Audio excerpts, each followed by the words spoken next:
शहर और दुनिया की छोटी बड़ी हर खबर के साथ रखे आपको अपडेट दून वन न्यूज। हार्दिक अभिनंदन, स्वागत। वैसे तो आज कोई पत्रकार वार्ता यहाँ पर आयोजित नहीं थी, लेकिन आप सब जानते हैं कि कल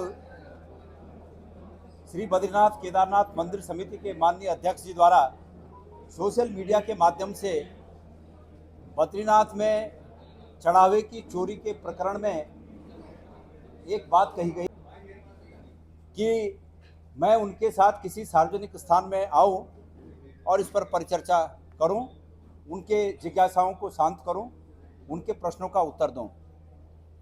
मुझे जब इस बात को सोशल मीडिया पे जानकारी मिली तो उनके इस कथन के, उनके इस स्टेटमेंट के सिर्फ 56 मिनट बाद मुझे पता लग गया और मैंने तत्काल, मैं उस समय कहीं जा रहा था, हरिद्वार की तरफ जा रहा था, और मैंने उस पर आके लाइव आकर उनके इस प्रस्ताव को सहर्ष स्वीकार किया और मैं मन से उनको मैंने धन्यवाद भी दिया कि कम से कम कोई तो व्यक्ति है जिसमें ये मादा है कि वो इस प्रकार से चुनौतियों को स्वीकार करे। और सार्वजनिक जीवन में ये मौके कम आते हैं कि हम अपनी बात को अपने विरोधियों के सामने सच्चाई के साथ रखकर सत्य को स्थापित करने का प्रयास कर सकें। मुझे खुशी हुई इस बात की और मैंने इसको स्वीकार किया। आज मैं तय समय 12:30 बजे प्रेस क्लब पहुंचा। उन्होंने कहा यह था कि हम कहीं पर इस बात को चर्चा कर लें, प्रेस के सामने या मीडिया के सामने। तो मैंने ये उचित समझा कि ये प्रेस क्लब उसके उपयुक्त स्थान है।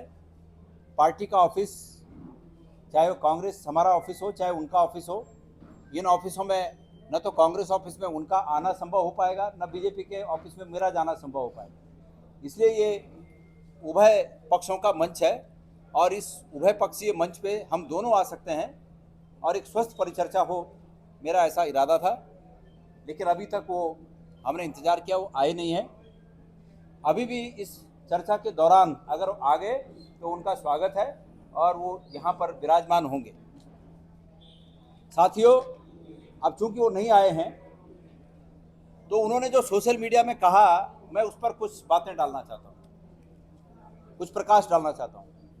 सबसे पहली बात, ये जो आपस में जो तकरार पैदा हुई, ये तकरार इस बात से पैदा हुई कि श्री बद्रीनाथ जी के चढ़ावे में गिनती के दौरान एक व्यक्ति उस चढ़ावे से कुछ पैसा उठाता हुआ देखा गया सीसीटीवी में।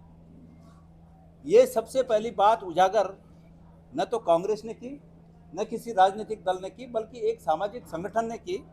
और उस सामाजिक संगठन के व्यक्तियों ने कहा कि वहाँ पर ऐसा हुआ। और अगर आपके पास कोई इस तरह का उनका है लिखित आदेश मेरे समय का कि मैंने उनकी, तो आप प्रस्तुत करिए, पर ऐसा कुछ नहीं है। ये सिर्फ और सिर्फ वर्तमान अध्यक्ष जी ने ये काम किया और इसके लिए वो दोषी हैं।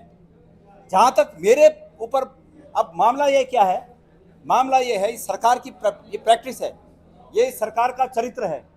ये सरकार और सरकार के पक्षधर लोग अपने पर आरोप लगने के बाद आरोप लगाने वाले की जुबान बंद करने के लिए कई तरीके अपनाते हैं।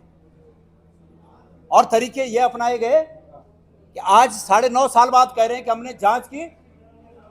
मेरे को जानकारी होनी चाहिए ना कि मेरे खिलाफ क्या जांच हो रही है। कभी बताया मुझे कोई नोटिस दिया? आज मैं सुन रहा था कि कोई मामला न्यायालय में, मुझे नोटिस आया? मुझे कोई नोटिस कभी नहीं आया। और झक मार रहे 9 साल सत्ता में बैठ के, अगर मेरे खिलाफ की जांचों को तकिए के नीचे लेके सोए हुए हैं तो इसका मतलब झक मारा इन्होंने 9 साल। क्यों गणेश गोदियाल को फ्री रखा? क्यों गणेश गोदियाल को नहीं छोड़ा? और आज जब अपने पे आई है तो तब गणेश गोदियाल का नाम आगे कर दो। अगर इन बातों को पैदा कर रहे हैं वो अपनी खाल बचाने के लिए कर रहे हैं। और मैं चुनौती देता हूं बीजेपी की सरकार को कि वो, अभी किसी ने कहा मुझे, कोई शायद सोशल मीडिया पे, कि मैंने कहा कि इसके लिए नेता प्रतिपक्ष की अध्यक्षता में जांच कमेटी बननी चाहिए विधानसभा की। तो उनका कहना था कि अपने लिए क्यों नहीं मांग रहे हो? हम अपने लिए भी मांग रहे हैं, उसमें मुझे भी शामिल कर दें। मैं तो पिछले 5 साल से बोल रहा हूं भाई, जब से मेरे को डराने में लगे हुए, मैं तब से बोल रहा हूं, तब से मैं बार बार बोल रहा हूं कि तटस्थ जांच कर दो ना। सीबीआई जांच कर दी, इनकम टैक्स की जांच कर दी, अलानी जांच कर दी, फलानी जांच कर दी, अभी भी कुछ जांच बाकी है तो कर दो। हमने थोड़ी रोका है होंगे, लेकिन इनकी नियुक्ति से संबंधित मेरा कोई कहीं लेना देना नहीं है। दूसरी बात है, 9 साल से सोए हुए हैं बीजेपी के लोग, 9 साल से सोए हुए हैं। मेरे पे आरोप लगाने वाले लोग आज इस कुर्सी पे क्यों नहीं है? अब क्या पूछना है आपको, बताओ। सर, आपने जैसे कल आपका बयान आया था, आपने कहा था कि हेमंत द्विवेदी ने उनको निजी सहायक बनाया, व्यक्ति सहायक बनाया और उसका उनको वेतन दिया है। इसमें हमने भी उनसे इसी तरह से सवाल किया कि आपने उनको व्यक्ति सहायक बनाया, लेकिन जब 2017 में 27/11/2017 की जो बोर्ड बैठक हुई थी, जब आप अध्यक्ष थे, उस समय उनको इंटरनेट कोऑर्डिनेटर से व्यक्ति सहायक बनाया गया। वो कह रहे हैं, उनका आरोप है कि उनको नियमों के विरुद्ध जाके कागज भी उन्होंने सर दिए, तो क्या उन्होंने उनको व्यक्ति सहायक बनाया? अच्छा, एक मिनट, अब पहले मेरी बात सुनो कि वैयक्तिक सहायक का प्रस्ताव शासन ने मंजूर किया जो 2010 में गया था। मैंने आपको दोबारा बोल रहा हूं, लेकिन मैंने ये कहा था प्रमोद नौटियाल को और ये अध्यक्ष जी को कि इनका उपयोग आप चोरी कराने में करना, ये कहा था मैंने। आपने पूछा उनको? मेरी बात सुनो, आपने क्या उनका इंटरनेट ऑपरेटर से उनका जो व्यक्ति सहायक बनाने का जो भी नियुक्ति थी, वो हेमंत द्विवेदी ने की। आपने प्रश्न ये नहीं है, प्रश्न ये है कि चोरी किसने की। कल तो आप ये कह रहे थे ना कि उन्होंने व्यक्ति सहायक मैं ये कह रहा हूं कि प्रश्न ये है कि चोरी किसने की, किसके बोलने पे की, बनाया, उन्होंने किया ना। और किसके बोलने पे की, लेकिन कल के किसके बोलने पे की? मैं 2016 में मैं बोल के गया था हेमंत द्विवेदी अध्यक्ष बनेंगे और उनके बोलने पे चोरी करना, मैं बोल के गया था।